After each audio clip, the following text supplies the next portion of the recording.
মুভির নাম bad girl.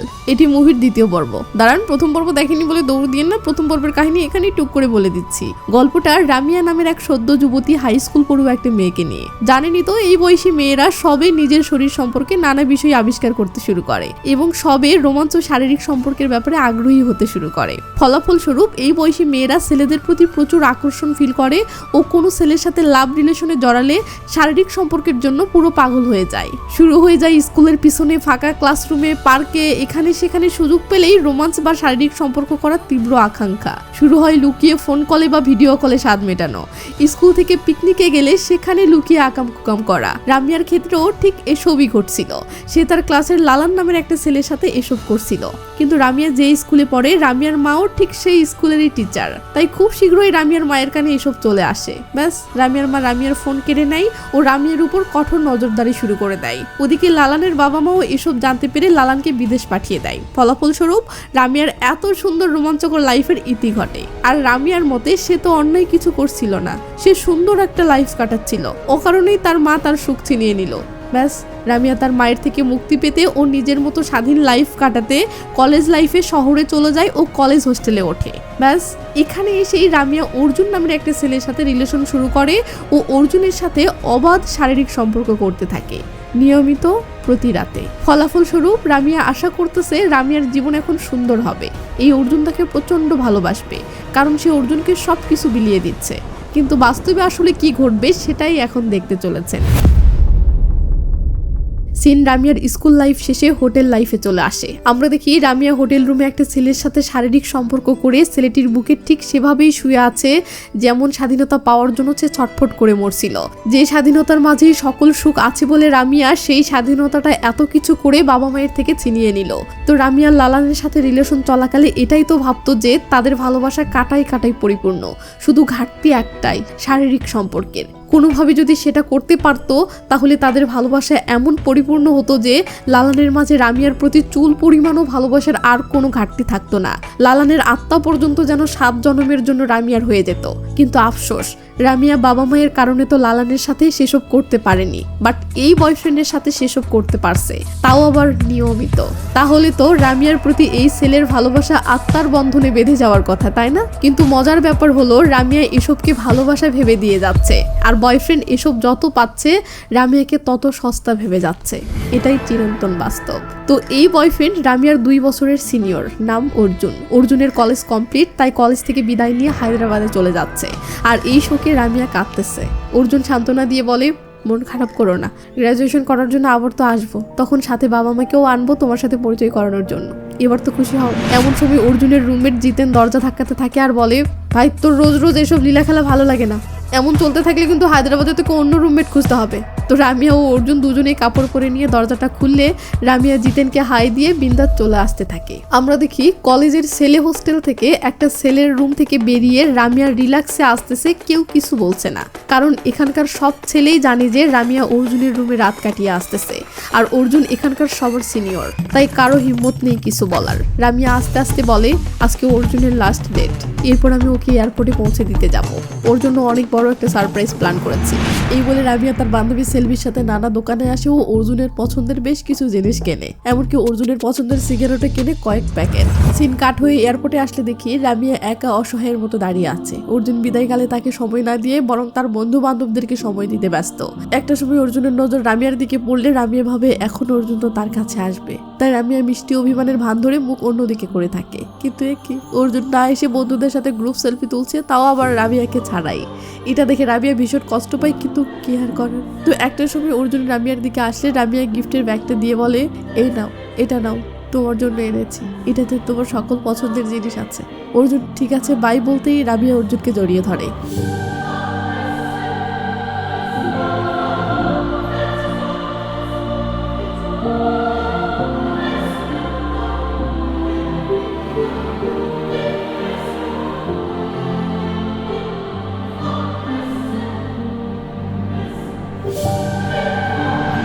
হোস্টেলে ফিরে রামিয়া অর্জুনের ফোনের অপেক্ষা করছে যে অর্জুন প্লেন থেকে নেমেই রামিয়াকে কল করবে, বাট অর্জুনের কল আসছে না। হঠাৎ ফোন বেজে উঠতেই রামিয়া দৌড়ে ফোনের কাছে আসে, কিন্তু দেখে তার মায়ের কল। এটা দেখে রামিয়ার মনটা খারাপ হয়ে যায়। রামিয়ার মা রামিয়ার ভালো মন্দ খোঁজ খবর নিচ্ছে, বাট রামিয়া বিরক্ত হয়ে তাড়াহুড়ো করে কথা শেষ করে। সিট পরের দিন সকালে আসলে দেখি রামিয়া ক্লাসরুমে এসেও অর্জুনের কলের অপেক্ষায় সারাক্ষণ ফোনের দিকে তাকিয়ে আছে। এরপর রাতের খাবারের সময়ও দেখি ফোনের দিকেই তাকিয়ে আছে। পাশের এক বান্ধবী বলে, রামিয়া অর্জুনের নতুন রুমটা দেখেছিস? সেই সুন্দর। ও ঋদ্বিকে ভিডিও কল করেছিল, সেখানে দেখলাম। এটা শুনে রামিয়ার রক্ত তো মাথায় উঠে যায়। সে অর্জুনের বান্ধবী ঋদ্বিকের কাছে ছুটে আসে ও বলে, অর্জুনের নতুন নাম্বারটা দাও তো। ঋদ্বিক বলে, কি? ও তোকে এখনো ওর নতুন নাম্বার দেয়নি? ঝগড়া শুরু করে দেয়। এখানেই একটা জিনিস বলে রাখি, সামনে এখন 3টি সিচুয়েশন বারবার রিপিট হবে। 1, অর্জুনের নানা আচরণে রামিয়া বারবার ফিল করবে অর্জুন তাকে বিন্দু মাত্র ভালোবাসে না, কেবল তাকে ভোগ করেছে ও ভোগ করা শেষ তো ইগনোর করতেছে, যা আসলেই সত্যি। 2, এমনটা যখনই রামিয়ার ফিল হবে তখনই রামিয়া এমন রেগে বেগে অর্জুনের সাথে কথা বলবে যেন রিলেশন আজকেই শেষ করবে, যা রামিয়ার আসলেই করা উচিত। 3, রাবিয়া যখনই এমন সিন ক্রিয়েট করবে অর্জুন বাবু সোনা করে কথা বলবে আর রাবিয়া তাতে আবার গলে পুরো গুলগুলা হয়ে যাবে, যা শারীরিক সম্পর্কে জড়ানো মেয়েদের দুর্বলতা। আর এই 3 সার্কেল চলতেই থাকবে, মানে আবার সেই পাত্তা না পাওয়া, আবার ব্রেকআপের পর্যায়ে যাওয়া, আবার বাবু সোনা শুনে গুলগুলা হয়ে যাওয়া। তো এভাবে চলতে থাকলে একটা সময় অর্জুন বিরক্ত হয়ে রাবিয়ার নাম্বারটাই ব্লক করে দেয়। কিন্তু এই বয়সী একটা মেয়ে যে তার বয়ফ্রেন্ডকেই পুরো দুনিয়া ভেবে নিজের সবকিছু দিয়ে ফেলেছে, এই ধারণাতে যে সব দিলেই ভালোবাসা বাড়ে, গুরুত্ব বাড়ে। এখন সর্বস্ব দেওয়ার পরেও যখন সেই ছেলেটি নাম্বার ব্লক করে দেয়, তখন মেয়েটির মানসিক অবস্থার কি দুর্দশাই হতে পারে বুঝতেই পারছেন। আর সেটাই হয়। একটা সময় রামিয়া আর এসব সহ্য করতে না পেরে ফাইনালি মনে মনে বলে ওঠে, ওকে মন থেকে চিরদিনের জন্য মুছে দিলাম, ওর দিকে আর কখনো ফিরেও তাকাবো না, সব বাদ, এখন নিজের প্রতি যত্নশীল হব। এই বলে রাবিয়া ব্যায়াম করা শুরু করে। এমন সময় অর্জুনের কল আসে, ব্যাস রাবিয়া আবার দোটানায় পড়ে যায়। অর্জুন ফোন করেই যাচ্ছে আর রাবিয়া নিজেকে সামলাচ্ছে, ফোন ধরবে না। কিন্তু কিন্তু কিন্তু মাথায় আসে, আচ্ছা একবার রিসিভ করি না, দেখি কি বলে। ব্যাস রিসিভ করতেই আবার গুলগুলা। এদিকে এত কিছুর পরেও রাবিয়া আবার যে অর্জুনের সাথে কথা বলা শুরু করেছে, এটা দেখে রাবিয়ার বান্ধবী সেলভি ভিতরে ভিতরে রাগে জ্বলতে থাকে। সেলভি বলে, এত কিছুর পরেও তুই দেখি আবার অর্জুনের সাথে কথা শুরু করেছিস। রামিয়া বলে, আরে সিরিয়াস রিলেশনশিপে এমন রাগ অভিমান হয়েই থাকে, তুই এসব বুঝবি না। আচ্ছা খুবই ভালো কথা। কিন্তু পরের দিনই আবার ঝামেলা হয়েছে ও রামিয়া সেলভিকে বলতেছে, ও আমাকে কি সত্যিই ভালোবাসে না। সেলভি বলে, এবার ও ফোন দিলে খবরদার ধরবি না। পরের দিন সেলভি দেখে রাবিয়া আবার অর্জুনের সাথে মেসেজিং করতেছে ও রাবিয়ার ফেসে খুশি ঝলক দিচ্ছে। এটা দেখে সেলভির মেজাজ তো খারাপ। কয়েকদিন পর আবার ঝামেলা হয়েছে, আবার রাবিয়া খাওয়া দাওয়া বাদ দিয়ে উদাস হয়ে বসে আছে। সেলভি কলা এনে বলে, আজকেও দুপুরে কিছু খাসনি, কলাগুলো খা। রাবিয়া কোনো কথা বলছে না। সেলভি বলে, রামিয়া তুই ঠিক আছিস? রাবিয়া এক বুক হতাশা নিয়ে বলে, সব শেষ হয়ে গেছে, সে আবার আমার নাম্বার ব্লক করেছে। এই বলে হঠাৎ মুহূর্তের মাঝে এক্সাইটেড হয়ে বলে, আচ্ছা তোর নাম্বার থেকে একটা কল করি, আমি শিওর ওর সাথে 1 মিনিট কথা বললেই সব ঠিক হয়ে যাবে। সেলভি তো সব। এরপর দেখি রাবিয়া কয়দিন থেকে না খেয়ে দুর্বলতায় সেন্স হারিয়ে ফেলেছে ও তাকে হসপিটালে নিয়ে যাওয়া হচ্ছে। রাবিয়াকে হসপিটালে ভর্তি করানো হলে রাবিয়ার এই দশা সহ্য করতে না পেরে অবশেষে সেলভি অর্জুনকে ফোন করে বলে, অর্জুন আমি রামিয়ার রুমমেট, রামিয়া খাবার না খেয়ে অসুস্থ হয়ে হসপিটালে ভর্তি হয়েছে। অর্জুন বলে, তাতে আবার কি, আমাকে ফোন করেছো কেন? এটা শুনে সেলভি রেগে বেগে বলে, আব্বে চুতিয়া, রাবিয়ার কষ্টটা চোখের সামনে দেখে সহ্য করতে পারছিলাম না, তাই তোকে ফোন করেছি, নয়তো তোকে জীবনেও ফোন করতাম না। এই বলে সেলভি রেগে বেগে ফোনটা রেখে রাবিয়ার কেবিনে আসলে দেখে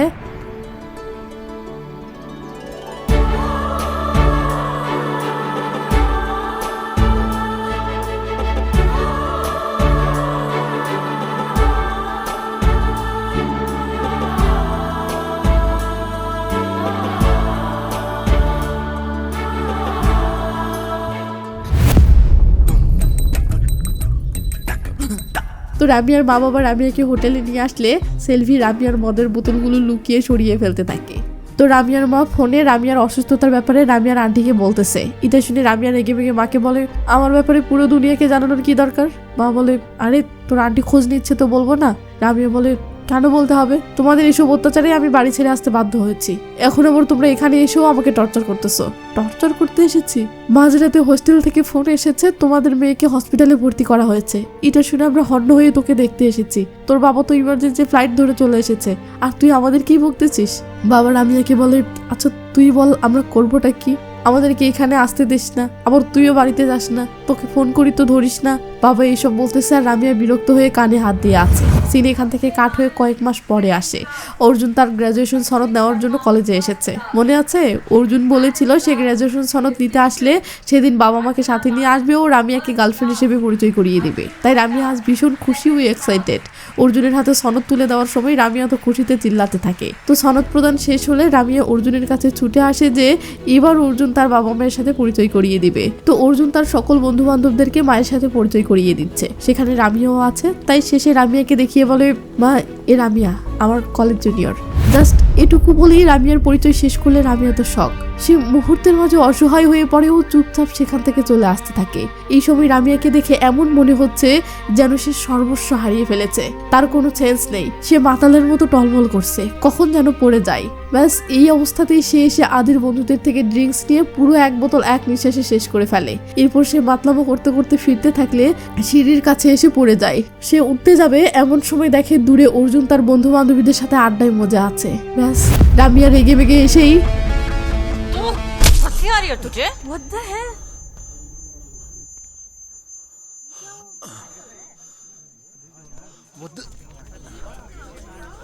অর্জুন রেগে মেগে বলে, তুই কি পাগল নাকি? আমি পাগল? এই বলে রামিয়া অর্জুনকে আবার মারতে শুরু করলে অর্জুন রামিয়াকে খুবই বাজেভাবে ধাক্কা মেরে দূরে সরে দেয় ও বলে, তুই চাচ্ছিস কি? হ্যাঁ, কেন তামাশা শুরু করেছিস? রামিয়া ফ্রাস্ট্রেট হয়ে বলে, তামাশা আমি করছি? আমার সাথে শোয়ার সময় তো মিষ্টি মিষ্টি কথা বলতিস, ভালোবাসা উছলে উছলে পড়তো তোর, এখন পাত্তা দিচ্ছিস না কেন? আশেপাশের সবাই তো রীতিমতো থ মেরে যায়। এদিকে সবার সামনে এমন অপমান সহ্য করতে না পেরে অর্জুনও ফ্রাস্ট্রেট হয়ে বলে, শুয়েছি তো কি হয়েছে? তোর কাছে এটা নতুন কি? আমার আগে তুই তো আদির সাথেও শুয়েছিস। আমি তোকে বহুবার বলেছি আমি তোর ব্যাপারে সিরিয়াস নই, তারপরেও তুই আমার পিছে পড়ে থাকলে আমি কি করব? আমি তোকে ইগনোর করি তো তুই হুমকি দেস, হাত কাটবি, ছাদ থেকে লাফ দিবি, গলায় দড়ি দিবি। এখন যখন এগুলোতেও কাজ হচ্ছে না তো আবার নতুন ড্রামা শুরু করেছিস। না খেয়ে থাকা, হসপিটালে ভর্তি হওয়া। তোকে ভালোবাসি না এটা শতবার বলেছি, শতবার তোকে ইগনোর করেছি, নাম্বার পর্যন্ত ব্লক করেছি, তারপরেও একের পর এক নাটক করছিস। শালি পাগলি কোথাকার।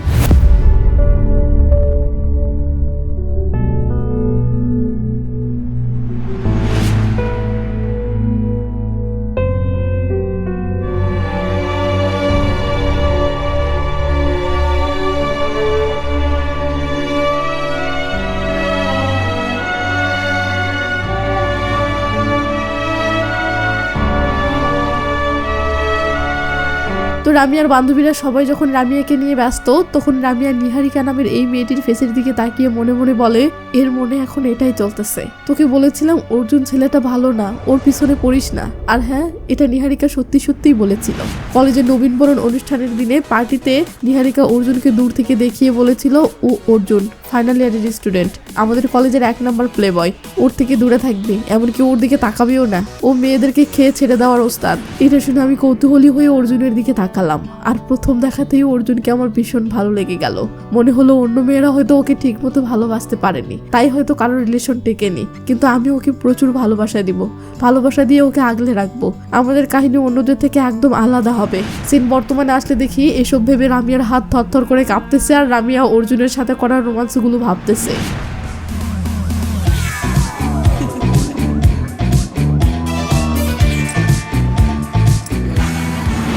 তুই এসব ভেবে রামিয়ার হালত দিনকে দিন খারাপ হতে শুরু করে, যা একটা গানের মাঝে দেখানো হয়। সিনগুলো দেখেন।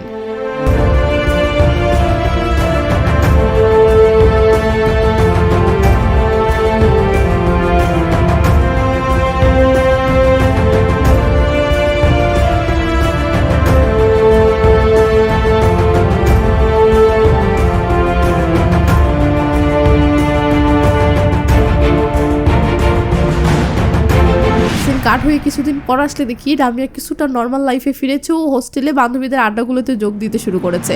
সিন কয়েক বছর পর আসলে দেখি রামিয়া পড়াশোনা শেষ করে জব নিয়েছে এবং বাবা মায়ের তোয়াক্কা না করে এখনো একাই শহরে নিজের মতো জীবনযাপন করতেছে। রামিয়া তো এখন ফুললি সেই স্বাধীনতাটা পেয়ে গেছে যে স্বাধীনতাটাই সে চাইতো। কিন্তু আমরা দেখি রাতের পর রাত রামিয়া শান্তিতে ঘুমাতে পারে না, রাত জেগে জেগে তার ফেসে প্রবলেম হয়ে গেছে।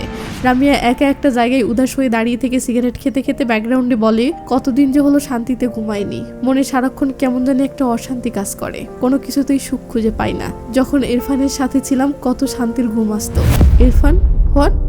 এই ইরফানটা আবার কে? তখন আমাদেরকে দেখানো হয় অর্জুনের সাথে ব্রেকআপের পর রামিয়া আর একা থাকতে পারেনি, সে আবার ইরফান নামের একটা ছেলের সাথে রিলেশনে জড়িয়েছিল এবং তার সাথেও ওই একই ভুল করেছে, মানে ছেলেটির সাথেই লিভিনে থেকেছে এবং ছেলেটির সাথে অবাধ শারীরিক সম্পর্ক করেছে।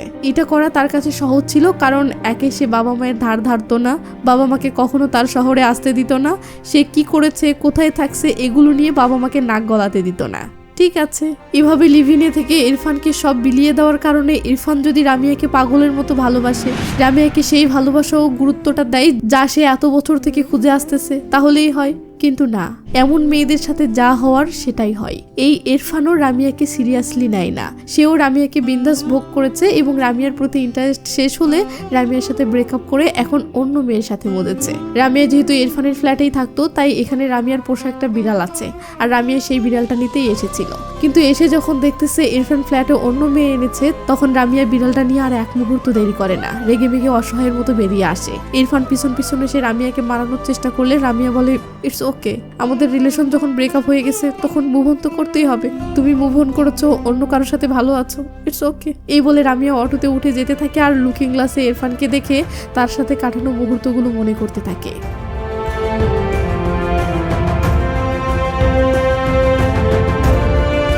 তো রামিয়া সেলভিকে ভিডিও কল করে বলে, সেলভি কিছুক্ষণ লাইনে থাক যেন আমি উল্টোপাল্টা কিছু করতে না পারি। সেলভি বলে, কেন, কি হয়েছে? রামিয়া বলে, ইরফান আমার সাথে ব্রেকআপ করতে না করতেই অন্য একটা মেয়ের সাথে লিভিনে থাকতে শুরু করেছে। এটা শুনে সেলভি রামিয়াকে সান্ত্বনা দেয়ও বলে, তুই যে বাসা ভাড়া খুঁজতেছিলিস পেয়েছিস? রামিয়া বলে, অনেক কষ্টে একটা পেয়েছিলাম, কিন্তু লাস্ট মোমেন্টে এসে বাড়িওয়ালা বলতেছে ম্যারিড কাপল ছাড়া ভাড়া দিবে না। সেলভি বলে, আমি বিয়ে করেছি, আমার বাচ্চাও হচ্ছে, তুই কবে আর বিয়ে করবি? বিয়েটা করলেই তো হয়। রামিয়া কোনো জবাব দেয় না। তো অর্জুনের থেকে অবহেলা পেয়ে রামিয়া যে পাগলামোগুলো করেছিল, এবারও দেখি ইরফানের থেকে অবহেলা পেয়ে সেই সেম পাগলামোগুলো শুরু করেছে। মানে খাওয়া দাওয়া ছেড়ে দেওয়া, কষ্ট ভুলতে অতিরিক্ত ড্রিঙ্ক করা, মাতাল হয়ে মাতলামো করা, আধা পাগলের মতো একাই বিড়বিড় করে কথা বলা, আবার মনে মনে এসব ভাবা আমারই হয়তো ভালোবাসার ঘাটতি ছিল, আমি যদি এটা করতাম ওটা করতাম তাহলে হয়তো ওই ব্রেকআপ করতো না। আর একা একা এইসব হাজারটা চিন্তা করতে করতে একটা সময় ক্লান্ত হয়ে অসহায়ের মতো নিস্তেজ হয়ে পড়ে থাকা। তো এইভাবেই রামিয়ার দিন যাচ্ছে। একদিন রামিয়ার মা ফোন করে রামিয়াকে বাসায় আসতে বলে, কারণ রামিয়ার চাচাতো বোনের বাচ্চার অনুষ্ঠান। তো রামিয়া এত বছর পর বাসায় আসে, বাচ্চার অনুষ্ঠান চলতেছে আর এত আওয়াজ আর লোকজনের কারণে বাচ্চাটি কাঁদতেছে। এটা দেখে রামিয়া বাচ্চাটাকে চলতি অনুষ্ঠান থেকে নিয়ে চলে যায়। সবাই তো অবাক। রামিয়ার মা এসে বলে, অনুষ্ঠান থেকে বাচ্চাটাকে আনলি কেন, যা রেখায়? রামিয়া বলে, ওর সেখানে থাকা উচিত যেখানে ও হ্যাপি ও কমফোর্টেবল। বাচ্চার দাদি এসে রেগে মেগে বাচ্চাটিকে নিয়ে চলে যায়। সিন কাট হলে দেখি এক দাদি রামিয়াকে বলতেছে, তোর পরিবারকে এত কষ্ট দেওয়া বন্ধ কর মা, তোর মা রোজ নানা মন্দিরে গিয়ে গিয়ে তোর জন্য প্রার্থনা করে, তুই যেন নর্মাল লাইফে ফিরিস, সুখী ও স্বাভাবিক জীবনযাপন করিস। কথাটা শুনে রামিয়া কিছুটা ইমোশনাল হয়। রাতে রামিয়ার মা কিচেনে রান্না করছে আর রামিয়া সাইডে বসে আছে। আন্টি রামিয়াকে কাছে রেখে ইমোশনাল হয়ে বলে, তোর সাথে সকল মেয়েরা বিয়ে করে সুখে সংসার করছে, সবার একটা দুইটা বাচ্চাও হয়েছে, তুই বিয়ে করছিস না কেন? রামিয়া বলে, টেনশন করো না, সময় হলে এমনি বিয়ে করব। এটা শুনে আন্টি অবাক হয়ে বলে, আচ্ছা তোর ভয় করে না? তোর বিয়ের বয়স পার হয়ে যাচ্ছে, যদি খোদা না করুক তুই একলা থেকে যাস তো? কথাটা শুনতেই মুহূর্তের মাঝে রামিয়া নিস্তেজ হয়ে যায় ও ইরফানের সাথে সংসারের মতো কাটানো মুহূর্তগুলো ভাবতে থাকে।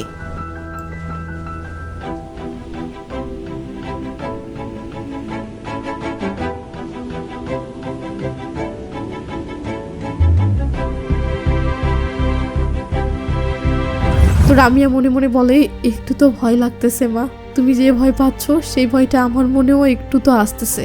আচ্ছা, আমার হাই স্কুল লাইফটা কতই না সুন্দর ছিল, শান্তির ঘুম, না ছিল কোনো টেনশন, না ছিল কোনো কষ্ট, না ছিল কোনো ডিপ্রেশন। কিন্তু এখন আমার জীবনটা কেন এমন হলো?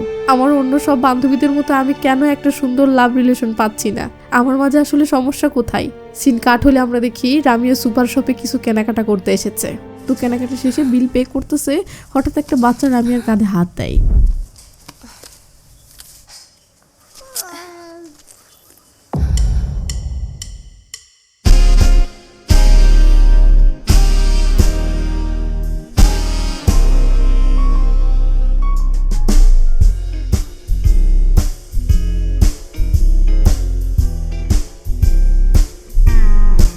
তো এটা আসলে রামিয়ার সেই প্রথম প্রেমিক লালান। রামিয়া অবাক হয়ে বলে, এটা তোর মেয়ে? আদিতি। আদিত্য, আমি তো আশা করছিলাম তুই এর নাম আমার নামে রেখেছিস, যেমনটা মুভিতে হয়। আর তাছাড়া ওর রামিয়ার নামটা তো খারাপ ছিল না। এটা শুনে লালান হেসে দেয়। তো রামিয়া বিল পে কমপ্লিট করে লালানের দিকে চেয়ে থাকে। ও কিছু একটা বলার সাহস জোটাচ্ছে, বাট পারছে না। লালান রামিয়ার না বলা কথাটা বুঝে যায়। ও রামিয়ার পিছু পিছু রামিয়ার ফ্ল্যাটে আসতে থাকে। ওয়ানেক্স হচ্ছে সবচেয়ে বিশ্বস্ত বুকমেকার, যা পিএসজি এবং সিরি অ্যাপের official partner. Indian premier league শুরু হয়ে গিয়েছে এবং এটি সবচেয়ে বড় সুযোগ আপনার প্রিয় দলকে সমর্থন করার। এই অ্যাপে আপনি cricket, football, tennis live match দেখতে পারবেন এবং তাদের স্কোর ভবিষ্যদ্বাণী করে সহজেই অর্থ উপার্জন করতে পারবেন। সেই সাথে BMW গাড়ি, আইফোন, ল্যাপটপ এবং আরো অনেক নগদ পুরস্কার জেতারও সুযোগ রয়েছে। এই অ্যাপটিতে আপনি crash, crystal, under and over 21 ইত্যাদি গেম খেলে সহজেই আয় করতে পারবেন। আপনি বিকাশ, নগদ, রকেট, ব্যাংক, ক্রিপ্টো, পেপাল এবং অন্যান্য সহজ পদ্ধতির মাধ্যমে সহজেই আপনার জেতা টাকা তুলতে পারবেন। এখানে আপনি 24 আওয়ার 7 ডেজ গ্রাহক সহায়তা পাবেন। তাই এক্ষুনি পিন কমেন্টের লিংক ব্যবহার করে রেজিস্ট্রেশন করুন অথবা গুগলে ওয়ানেক্স লিখে সার্চ করে রেজিস্ট্রেশন করুন। আর হ্যাঁ, রেজিস্ট্রেশনের সময় আমার প্রোমো কোড SRRE ব্যবহার করে প্রথমবার ডিপোজিটে 20,000 টাকা পর্যন্ত পান। লালান বলে, কেমন আছিস? প্রশ্নটা শুনে আমি ইমোশনাল হয়ে যাই। কোনো জবাব দেয় না। লালান তার বাচ্চাকে ঘুম পাড়ানোর জন্য বেডে শুয়ে দিলে রামিয়াও এসে বেডের সাইডে অসহায়ের মতো শুয়ে পড়েও বলে, এখানে দেরি করছিস, তোর ওয়াইফ প্রবলেম করবে না? লালান বলে, জানি না। রামিয়া বলে, ওর নাম কি? শ্বেতা। তুই তোর ওয়াইফকে ঘৃণা করিস? নো। সে কি দেখতে অসুন্দর? নো, তোর মতো অনেক সুন্দর। বিয়ে করার কয় বছর হচ্ছে? আগস্টে 5 বছর হতে যাচ্ছে। এটা শুনে রাবিয়া কিছু একটা ভেবে বলে, আচ্ছা তোকে একটা বিব্রতকর প্রশ্ন করছি, কিছু মনে করিস না? বল। আচ্ছা, যদি আমাদের পাগল বাবা মা আমাদেরকে আলাদা না করতো তাহলে কি আমরা একসাথে সুখে থাকতাম? লালান কোনো জবাব দিতে পারে না। সে কিছুক্ষণ চুপ থেকে বলে, তুই অনেক বদলে গেছিস। স্কুলের সেই রামিয়া থেকে একদম আলাদা, আরো বেশি ম্যাজিক্যাল। এটা শুনতেই রামিয়ার রোমান্টিক ফিলিংস জেগে ওঠে। এমন সময় খোলা দরজাটা শব্দ করলে বেবির ঘুম ভেঙে যেতে ধরে। রামিয়া তাড়াহুড়ো করে গিয়ে রুমের দরজাটা লাগিয়ে দেয়।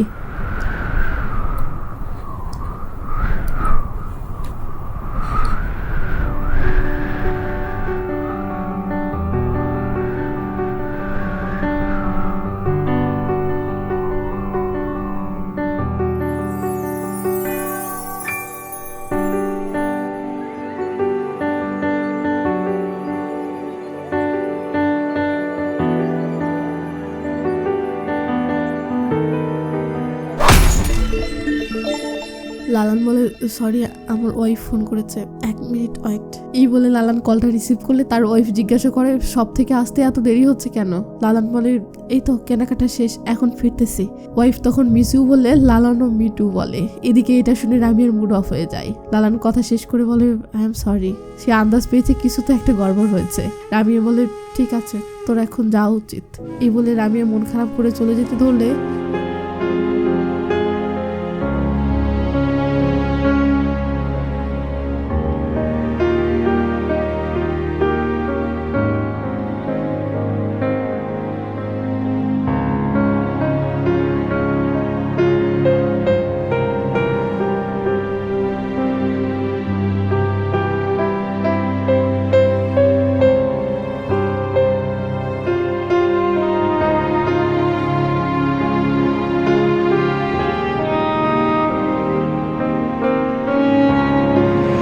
তো লালান চলে যায়। আর সিন পরের দিন আসলে দেখি রামিয়ার মা এসেছে রামিয়ার নতুন ফ্ল্যাটটা পরিষ্কার করে দিতে। তো আন্টি কিচেনটা পরিষ্কার করে দিয়ে তার সাথে আনা কিচেনের জিনিসগুলো সাজানোর সময় একটা পিতলের ঘটি বের করে বলে, এটা বিয়ের সময় আমার মা আমাকে দিয়েছিল, এখন এটা তোর বিয়ের জন্য আগলে রেখেছি। বিয়ের প্রসঙ্গ শুনে রামিয়া রেগে মেগে বলে, আজকে লালানের সাথে দেখা হয়েছিল। আন্টি অবাক হয়ে বলে, কোথায়? নিচে সুপার শপে।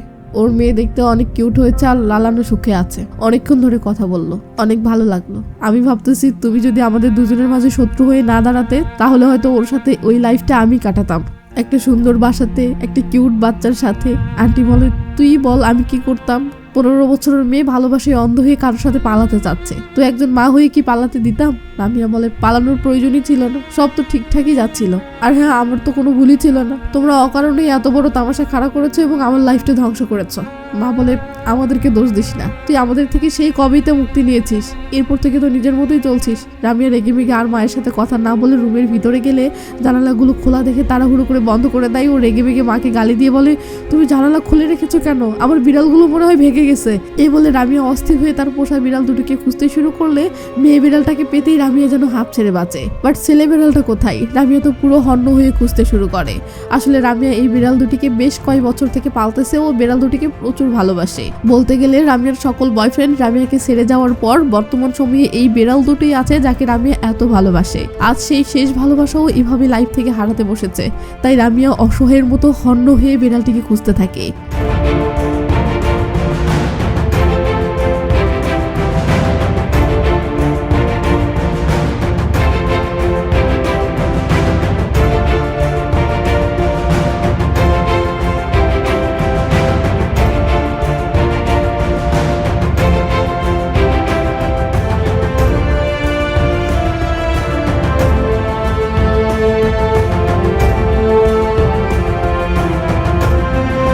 সারাটি দিন এভাবে বিড়ালটিকে এত খোঁজার পরেও কোথাও না পেলে রামিয়া রাতে বাসায় ফিরেও মানসিকভাবে প্রায় আধা পাগল অবস্থা হয়ে যায়। আমরা দেখি সে এখন একা একা বসে থেকে বিড়বিড় করে কথা বলে ও পাগলের মতো একা একা কাঁদতে থাকে। রামিয়ার এই করুণ অবস্থা দেখে রামিয়ার মায়ের বুকটা যেন ফেটে যাচ্ছে। তাই সে রামিয়াকে সান্ত্বনা দেওয়ার চেষ্টা করলে রামিয়া তার মাকেই গালিগালাজ করতে থাকে ও বলে, তুমি সবসময় আমার লাইফটা খারাপ করে দাও, তোমাকে দেখলেই আমার ঘৃণা আসতেছে, আমার চোখের সামনে থেকে চলে যাও। এই বলে রামিয়া পাগলামো শুরু করলে আন্টি অসহায়ের মতো চুপচাপ তার ব্যাগপত্র নিয়ে বের হয় ও রামিয়াকে বাই জানাবে ভাবে, বাট রামিয়া ডিস্টার্ব ফিল করবে ভেবে চুপচাপ কান্না ভেজা চোখে চলে যায়। সেম কয়েকদিন পর সেলভির কাছে আসলে দেখি সেলভির বেবি হয়েছে ও রামিয়া দেখতে এসেছে। সেলভি তার বেবিকে আদর করতে করতে বলে, জানিস ওকে যখন ফার্স্ট টাইম কোলে নিচ্ছিলাম তখনও আমার হাত থেকে পড়তে পড়তে বেঁচে গেছে, পুরো ভয় পেয়ে গেছিলাম, জানি না সামনে আরো কত বড় ভুল করব। এই বলে সেলভি তার বেবিকে বলে, তবে যত ভুলই করি আমি তো তোর মা, মাকে মাফ করে দিবি না? এই বলে রামিয়ার দিকে নজর দিতেই সেলভি থমকে যায় ও বলে, সরি রামিয়া, আমি তোকে মিন করে বলিনি। রামিয়া ইমোশনাল হয়ে বলে, মাকে খুব মিস করছি রে। এটা শুনে সেলভি বলে, মায়ের কাছে যাও, বল তাকে ক্ষমা করে দিয়েছিস, জীবনে বহু ছেলেকে তো আই লাভ ইউ বলেছিস, এবার একবার মাকে গিয়ে বল, দেখবি লাইফটা কত সুন্দর লাগতে শুরু করেছে। তো রামিয়া তার মায়ের স্কুলে অর্থাৎ তার ছোটবেলার সেই হাই স্কুলে চলে আসে।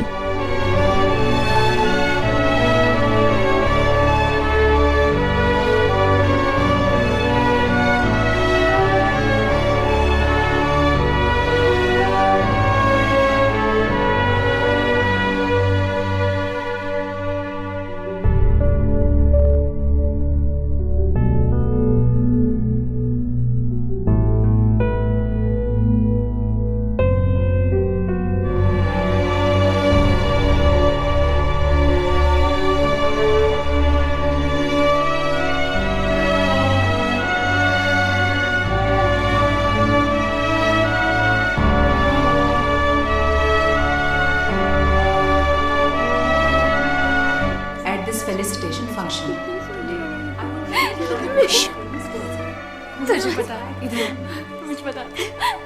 তো রামিয়া মেয়েগুলোকে চুপ হতে বললে মেয়েগুলো বলে, এই বুড়ির লেকচার শুনে কি করব? রামিয়া বলে ওঠে, উনি আমার মা। ও মাই গড, তুমি রামিয়া? তোমার কারণে আমাদেরকে পিকনিকের নামে কেবল চিড়িয়াখানা নিয়ে যায়, বাহিরে কোথাও নিয়ে যায় না। এক মেয়ে বলে, আরে এটা সেই মেয়ে না যে নাকি নষ্টামি করতে গিয়ে প্রেগনেন্ট হয়েছিল ও বাচ্চা নষ্ট করেছিল? এসব শুনে রামিয়া মনে মনে বলে, গ্রেট, এখন তাহলে আমি এই স্কুলের খারাপ নমুনা হয়ে গেছি, একটা উদাহরণ হয়ে গেছি যে কিভাবে মেয়েদেরকে জীবন কাটানো উচিত নয়। কিন্তু মা তো এইসবের পরেও আমার মতো মেয়েকে নিয়েও হ্যাপি। তো অনুষ্ঠান শেষে রামিয়া এসে অটোতে উঠতেই তার মাও এসে অটোতে বসে। রামিয়া এই যাবৎ কত ছেলেকেই না নির্দ্বিধায় ভালোবাসার কথা বলেছে, কিন্তু আজ সে তার মাকে কিছুতেই ভালোবাসার কথাটা বলতে পারছে না। সেলফি মেসেজ করে বলে, কিরে তাকে বলেছিস? রামিয়া তার মায়ের দিকে আবার তাকায় ও গভীর মনোযোগী দেখে মনে মনে বলে, আচ্ছা আমার মায়ের দিকে অনেক বয়স হয়ে গেছে, তার চুলগুলো পাক ধরেছে, কিন্তু আমি এগুলো এর আগে কখনো খেয়াল করিনি কেন? সেলভি আবার মেসেজ করে, কিরে তাকে বললি, বল তাকে।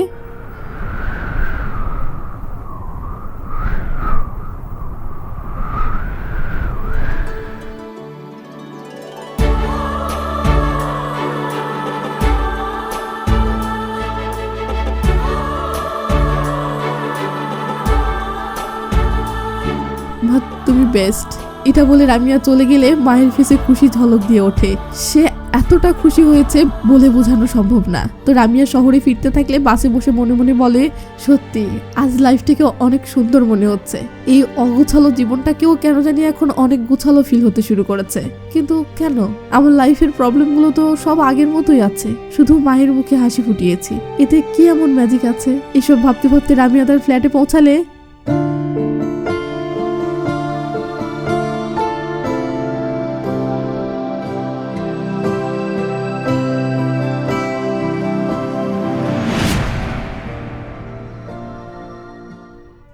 বয়সী ছেলে ও মেয়েদের এই মুভি থেকে মহামূল্যবান অনেক কিছু শেখার আছে। তার মাঝে যে 5টি না বললেই না। 1. বাবা মাকে ভালোবাসুন, উপরওয়ালা আপনাকে ভালোবাসবে। 2. বাবা মায়ের আয়ত্তে থাকুন, জীবন আপনার আয়ত্তে থাকবে। 3. কাউকে শরীর বিলিয়ে তার থেকে ক্ষণিকের আবেগ পাওয়া যায়, সত্যিকার ভালোবাসা পাওয়া যায় না। 4. যার কাছে যত ইজ্জত হারাবে তার কাছে তত সম্মান হারাবে। 5. যতদিন না দুনিয়াদারি পাকাপোক্তভাবে বুঝতেছেন ততদিন অন্তত বাবা মায়ের আয়ত্তেই থাকুন। হ্যাঁ, তাদের শাসন প্রায় সময়ই খারাপ লাগবে, স্বাধীনতা পেতে মন চাইবে, কিন্তু মাথায় রাখবেন দেশ বলেন, রাজ্য বলেন আর জীবন বলেন, সুন্দরভাবে চলতে গেলে একজন শাসক থাকাটা জরুরি। আপনার পরিচিত যে মেয়ে এমন উশৃঙ্খলা জীবনযাপন করে, প্লিজ তাকে এই ভিডিওটি শেয়ার করবেন। আর ভিডিওটি ভালো লেগে থাকলে প্লিজ একটা লাইক দিন এবং কমেন্ট করে জানেন মুভিটা আপনার কাছে কেমন লেগেছে। তাহলে আপনার কমেন্ট পড়ে অন্যরা আন্দাজ পাবে এই ভিডিওটি আসলে কেমন। আর হ্যাঁ, এই ফুল মুভি দেখতে চাইলে বা যে কোনো মুভি হিন্দি ডাবিংয়ে দেখতে চাইলে প্লে স্টোরে গিয়ে সিনে রিভিউ লিখে সার্চ করে সিনে রিভিউ অ্যাপসটা ইনস্টল করে নিন। এই অ্যাপসে 17,000-এরও বেশি মুভি পাবেন হিন্দি ডাবিং সহ। তো ভালো থাকবেন, নিজের খেয়াল রাখবেন, টেক কেয়ার, বাই বাই।